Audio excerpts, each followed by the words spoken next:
They've been hiding this from you for ages. The truth has been buried, rewritten, and erased to keep you in the dark.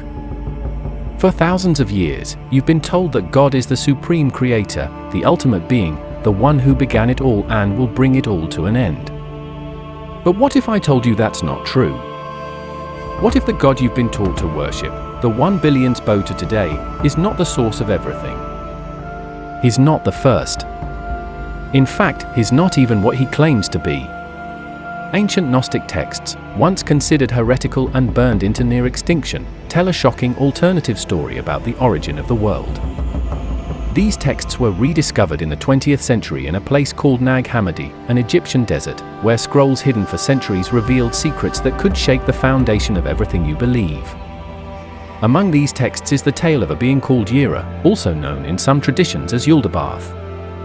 But Yabar wasn't the all-knowing, all-loving God mainstream religions would have you believe in. No, he was something else entirely. He was a false creator, an impostor. He wasn't born out of divine perfection, but by a cosmic mistake, an accident in the divine order. And yet, Yabar had the audacity to declare, "I am God, and there is no one but me." That's where the great lie began. Yabar wasn't the first. He wasn't the source of all creation. He came from somewhere higher, a reality so vast and beyond comprehension that it exists beyond the material world. This place is called the Pleroma. In Gnostic teachings, the Pleroma is the realm of true divinity, where pure, limitless consciousness exists. Imagine light so bright and infinite that it can't be contained, a source of perfection and harmony that gave rise to everything. From this divine source came emanations, forces of creation, pure and intelligent. Among them was Sophia, an eon, a divine feminine force of wisdom. But here's where things take a turn. Sophia, in her curiosity and independence, decided to act alone. She wanted to create something herself, without her divine counterpart. But creation wasn't meant to work that way, and in her act of rebellion, something went wrong. What she created wasn't whole, it was twisted and malformed. This being, Yabar, was born cut off from the Pleroma, ignorant of his true origins. He was powerful but incomplete, blind yet arrogant. He didn't know where he came from or why he existed, but he knew one thing: he was alive. And like any tyrant in history who craves power without understanding, he declared himself supreme. Yabar wasn't content with just existing. He wanted to rule. He created lesser beings, called the Archons, to serve him and enforce his will. Together, they built a false heaven, a fabricated realm of control, and then they turned their focus to something bigger, the material world. Everything you see, everything you touch, was shaped by them. But this world wasn't made out of love or divine inspiration. No, it was crafted to be a prison, a carefully constructed system designed to trap souls in an endless cycle of life and death. The goal? To keep you from ever realizing the truth about your origins. This is the heart of the great deception. Yabar shaped humanity, but not out of kindness or compassion. He wanted worshippers. He wanted slaves. But something unexpected happened when he breathed life into his creation. Something beyond his control entered the picture, a spark from the true divine realm, the Pleroma itself. This spark was the human soul. And this is where the battle began. The Archons, Yabar's enforcers, saw the spark as a threat. It was a piece of the true divine that didn't belong in their world. To keep humanity under their control, they imposed rules, religions, and doctrines.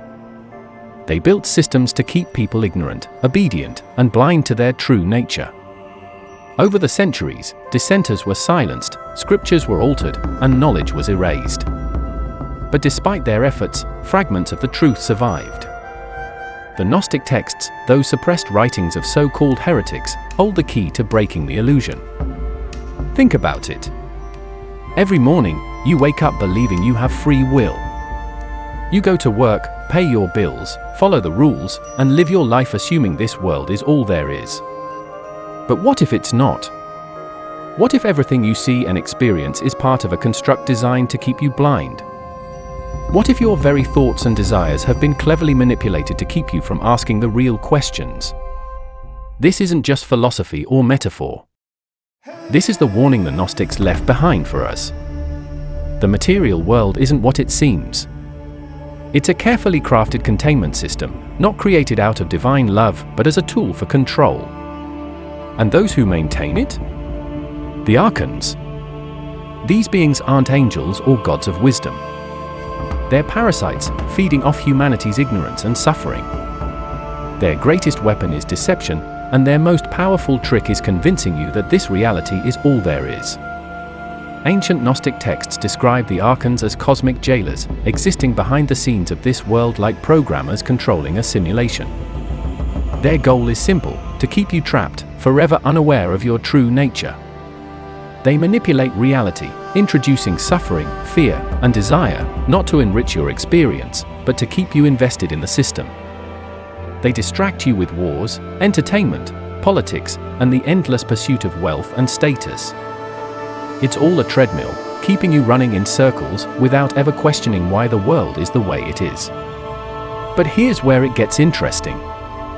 Despite all their efforts, they couldn't fully extinguish the divine spark within you. That little voice inside, the one that tells you something is not quite right with this world? That's the spark trying to wake up. And once you start to see the cracks in the illusion, the whole system begins to unravel. And here's the kicker: they didn't just build the cage, they built your mind to love it. Your perception of reality has been carefully engineered. The archons manipulate thoughts, bending human consciousness to accept limitations as the truth. They implant a fear of the unknown, making the idea of breaking free seem terrifying. The moment someone begins to question or see beyond the veil, the system fights back, through social conditioning, religious doctrine, and even your own instincts, all designed to pull you back into submission. The archons don't need chains to imprison you, they just need you to believe you were never imprisoned at all. Gnostic texts suggest that certain individuals, those who possess the divine spark, can see through the deception. These are the ones who perceive the illusions and understand that the material world is not the final destination. But awareness alone isn't enough. The system is built to break those who resist. Throughout history, those who sought to expose the truth have been silenced. Gnostic sects were eradicated, their texts destroyed, their teachings erased. Even today, mainstream narratives mock and discredit anything that challenges the status quo. If someone dares to question the fundamental nature of reality, they're labeled insane, conspiratorial, or dangerous. The control runs deeper than you think. From the moment you were born, everything around you, your education, your culture, your entire belief system, was carefully constructed to keep you in ignorance. Not stupidity, ignorance. There's a difference. You've been given just enough information to function, to obey, and to accept the world as it is. But the real knowledge, the knowledge that could break the system, was stolen from you, hidden, and destroyed. The ancient Gnostics understood something that mainstream religion and modern science conveniently ignore: knowledge is power, and power threatens control. Not just any knowledge, but gnosis, direct, experimental understanding of reality. Not belief. Not faith. Actual first-hand awareness of what lies beyond this fabricated world. The rulers of this system fear one thing above all: the moment you see through the illusion, you become impossible to control. The ancient texts that managed to survive years of suppression tell us that gnosis, true knowledge, was once within reach for everyone. Certain individuals, mystics, sages, and philosophers, discovered ways to break through the veil and access higher levels of consciousness. They weren't just daydreaming, they were truly seeing the structure of reality as it is. And for that, they were silenced. The early Christian church labeled them as heretics. Their writings were destroyed, and their followers were hunted down. Even today, many modern institutions dismiss these profound experiences as mere chemical reactions in the brain, just random neuron firings. It's like a prison guard insisting that the outside world doesn't exist. So, what is gnosis? It's not something you can learn from textbooks or doctrines. It's not about believing in a deity or following abstract philosophies. Gnosis is a direct encounter, a powerful confrontation with the reality that lies beyond this artificial world. Those who have experienced it describe it as a kind of awakening, an instant realization that the material world isn't the foundation of existence. Beyond it lies something vast, something real. Once you know it's there, everything changes. Ancient traditions had methods for achieving this awareness: deep meditation, sacred rituals, altered states of consciousness, and rigorous physical or mental discipline. The mystery schools of Egypt, the initiates of Eleusis, and shamans from indigenous cultures all held pieces of this puzzle. But the Gnostics connected the dots. They understood that the key to liberation wasn't in worshipping a god, following religious laws, or accumulating knowledge from books. It was in direct experience. That's why they were seen as a threat. The moment someone gains Gnosis, they stop playing the game. They see the system for what it is, or a construct. They realize that their consciousness isn't confined to this world and that their true self has always existed beyond it. The system can't function if too many people figure that out. It relies on compliance, belief, and submission. If you stop believing in its authority, it loses its power. If enough people awaken, the entire construct could collapse. This is why, throughout history, true knowledge has been suppressed. The Library of Alexandria was burned, the teachings of the Cathars were wiped out, and the esoteric texts of ancient civilizations were either destroyed or hidden away, kept from public access. Because if you don't know you're in a prison, you'll never try to escape. Everything you know about reality has been fed to you in pieces, carefully curated and deliberately incomplete. You see the world as a series of random events, disconnected histories, and isolated incidents. But it's not like that. There's a hidden structure, an architecture that determines how this reality operates, and it has existed long before human civilization began. The ancient Gnostic texts reveal that the universe isn't just a chaotic accident, nor is it the intentional masterpiece of a single, all-powerful God. Instead, it's a complex system, and understanding it is the first step toward breaking free.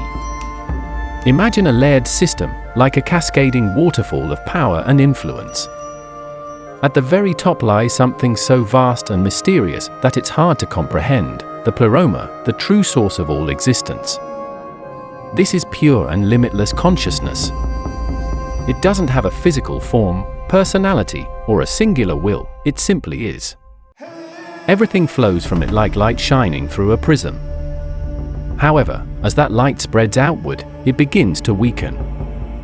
The first emanations from the pleroma are known as the eons, which the Gnostics termed gen.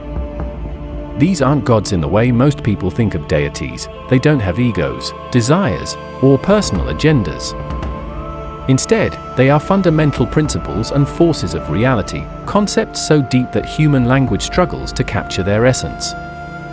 As creation moves further away from the pleroma, things start to distort. The farther we get from this source, the more flawed and limited everything becomes. This is where the trouble begins. Somewhere along this downward path, a fracture occurred, a deviation from the divine pattern. Yira, the false creator, emerged from this break. He was never meant to exist, yet there he was, driven by a desire for power. Unlike the eons, he was cut off from the full knowledge of the pleroma and was completely unaware of his own origins. To fill this void, he created something of his own, a world, a counterfeit reality. But Yira didn't build this world alone. He needed enforcers, beings that could maintain his system, uphold the illusion, and keep any knowledge of what lay beyond it a secret. These beings are known as the archons.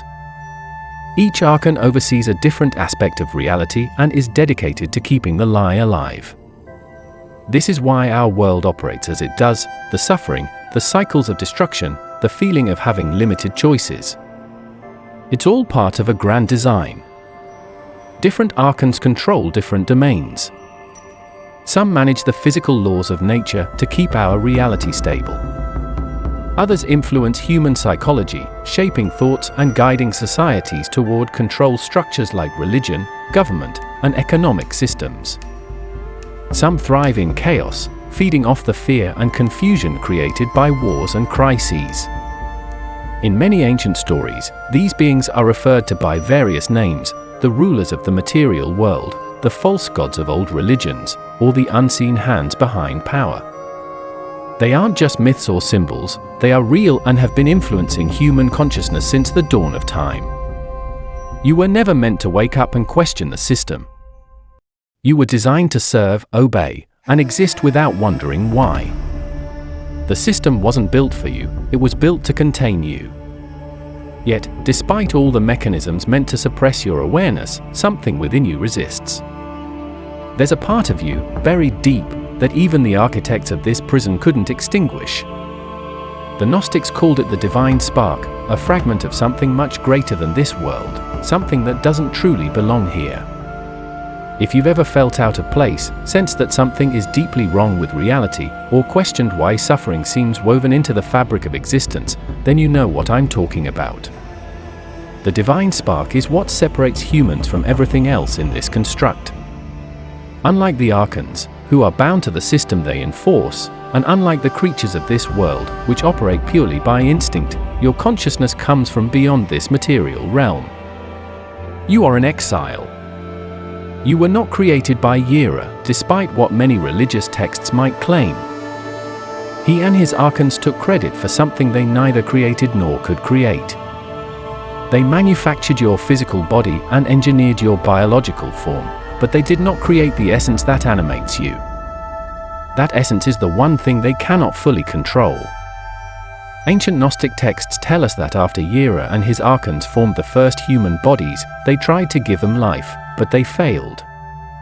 Their creation was lifeless and empty, the spark was missing. They were not true creators, they could shape matter but couldn't infuse it with real consciousness.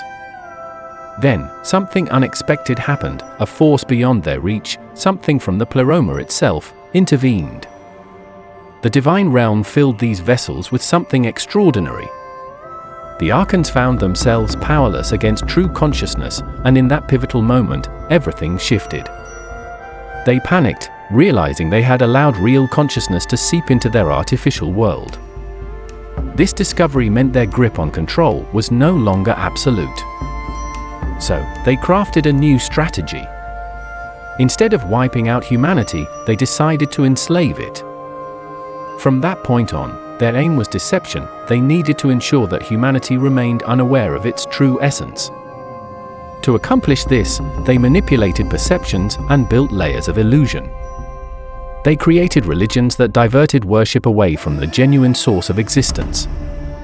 Concepts like sin, guilt, and divine punishment became tools for control. They established societal structures that conditioned people to obey, making suffering a constant reality. In doing so, they ensured humanity would always be too preoccupied, too broken, and too desperate to seek the truth. Yet, despite all their efforts, the divine spark continues to shine. No matter how hard they try to stifle it, there are still those who awaken to the truth. The world's history is filled with moments of awakening, even in the face of suffering. The archons never intended for true consciousness to infiltrate their system, but it did.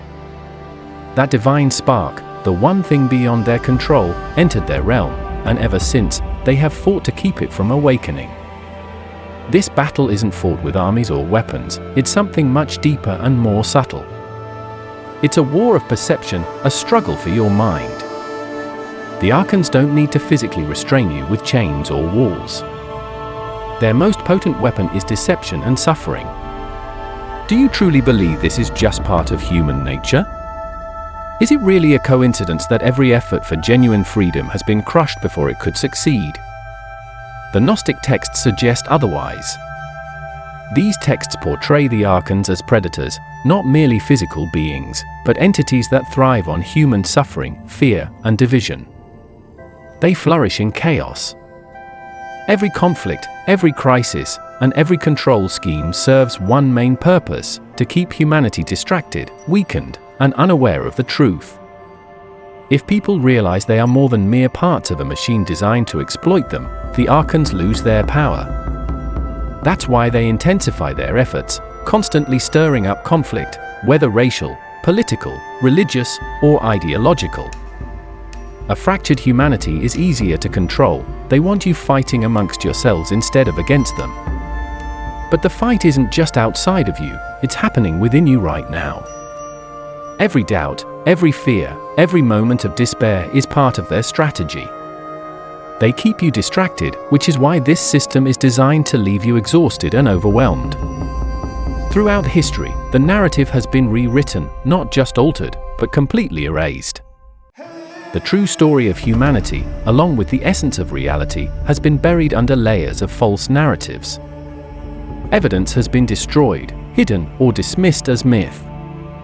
The truth wasn't lost, it was suppressed. The Gnostics weren't the only ones who recognized this deception, many others understood what happened.